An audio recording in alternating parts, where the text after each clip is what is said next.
that very decision. But we'll take what direction.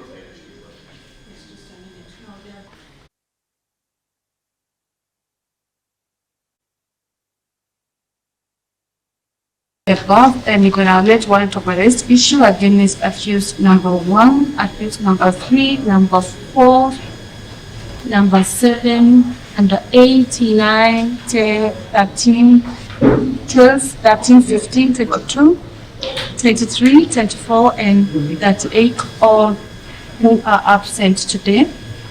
And their cash bill are ordered forfeited to the state. And the prosecution has last nation dates, and between now and then they will decide with that they are going to have them outside of the zone. If not, then we could take and engage in the nation.